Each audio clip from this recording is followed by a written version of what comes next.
Donc nous sommes dans la formation sur AutoCAD 2016 3D par alform.com, donc dans la partie principaux outils et fonctions, et nous allons aborder tous les outils de dessin 2D. Donc je vais vous expliquer chaque outil de dessin 2D sur AutoCAD. Donc pour ce faire, nous allons passer sur le logiciel. Voilà. Ici, je vais fermer ce que j'ai fait. Je vais créer un nouveau document. Donc là, on va voir que on va prendre le ACAD ISO 3D. Et alors, par rapport au 2D, vous voyez que l'affichage, là, il est en 3D, donc sur les trois axes qui sont X, Y et Z. Donc voilà. On peut manipuler comme ceci, sur le 3D, de manière très simple. Donc, je vais vous expliquer tous les principaux outils de dessin 2D. Alors, sur la version 3D de AutoCAD, on va travailler sous deux manières différentes. Donc, il y aura le dessin 2D pour tracer toutes les formes. Et ensuite, il y aura en haut ici, modélisation 3D. Et la partie modélisation 3D, ici, il faut que ça se charge.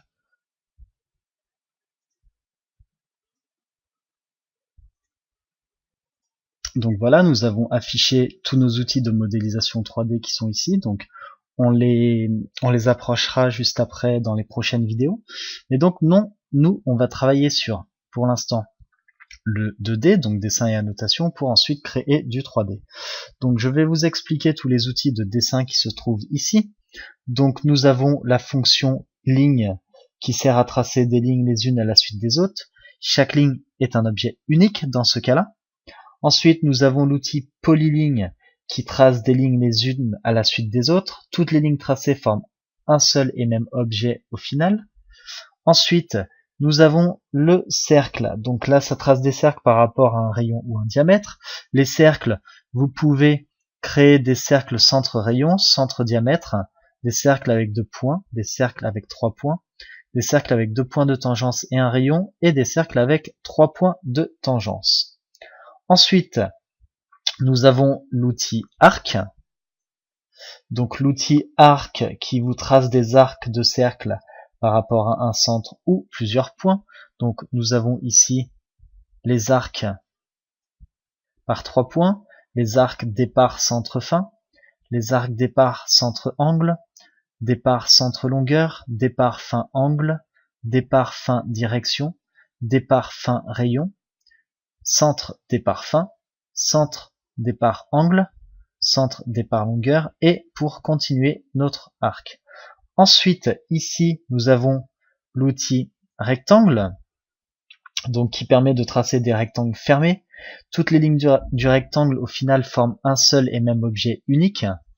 Ensuite, en dessous de rectangle avec la flèche, vous avez l'outil polygone qui lui vous trace des polygones par rapport à plusieurs paramètres, donc le nombre d'arêtes, les longueurs, et toutes les lignes du polygone forment également un objet unique.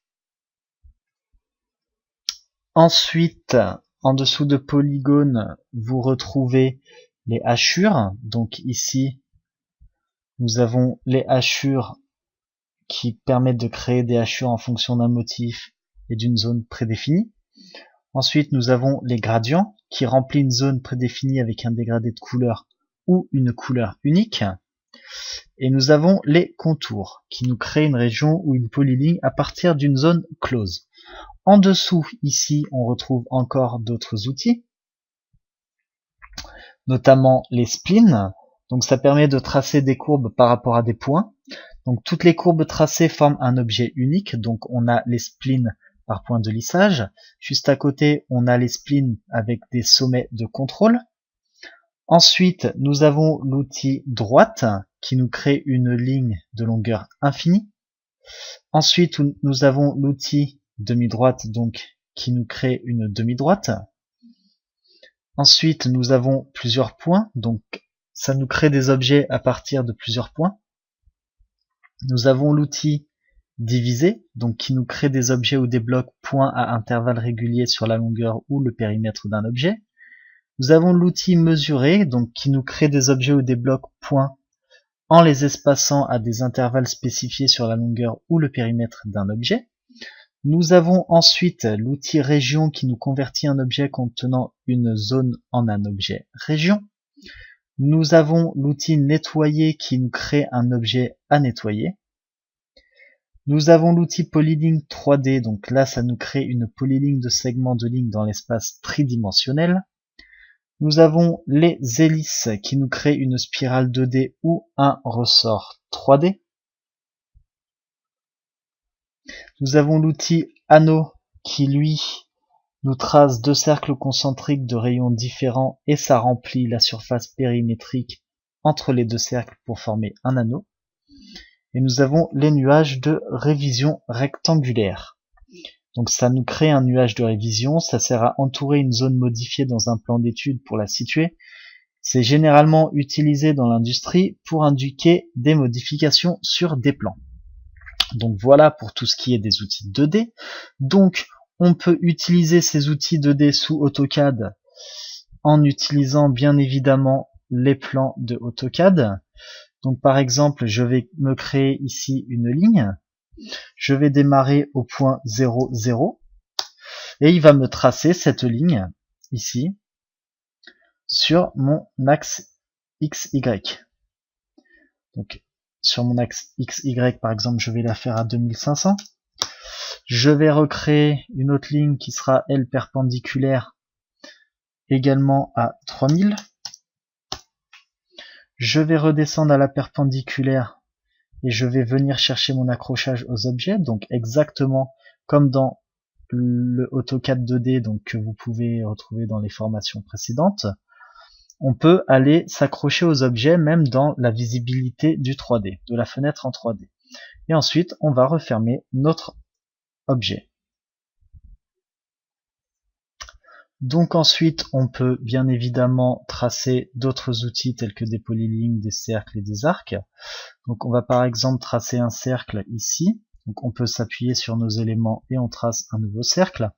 Donc là, je vais le mettre par exemple en rayon à 1000 et je peux effectuer bien évidemment mes modifications. Donc ça, nous allons les voir dans les vidéos suivantes. Tout aussi bien ici. Donc en fait, on se retrouve ici comme sur le 2D si on était sur la vue de dessus en fait. C'est exactement pareil. Et en traçant du 2D directement comme ça, on peut, avec AutoCAD, passer sur du 3D, c'est-à-dire que nous allons faire des extrusions, nous allons étirer nos surfaces, et on arrivera à faire du 3D avec le 2D. Donc, si vous avez par exemple un plan que vous aviez créé auparavant qui est totalement en 2D, par exemple un plan d'architecture où vous retrouvez tous vos murs, vous pouvez bien évidemment l'ouvrir sur AutoCAD et ensuite passer en mode 3D pour étirer toutes les faces et ensuite obtenir les solides de vos éléments. Et là, vous pouvez, avec du 2D, obtenir du 3D avec AutoCAD. Donc voilà pour ce qui est de tout ce qui est du dessin 2D sur AutoCAD.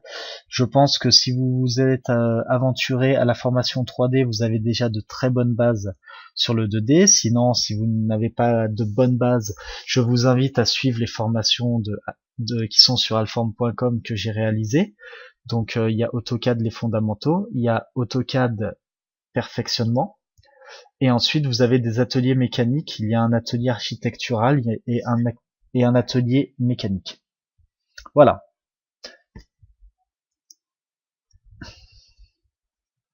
Donc nous avons abordé dans cette vidéo sur la formation AutoCAD 2016 en 3D de Alform les généralités du dessin 2D sur AutoCAD.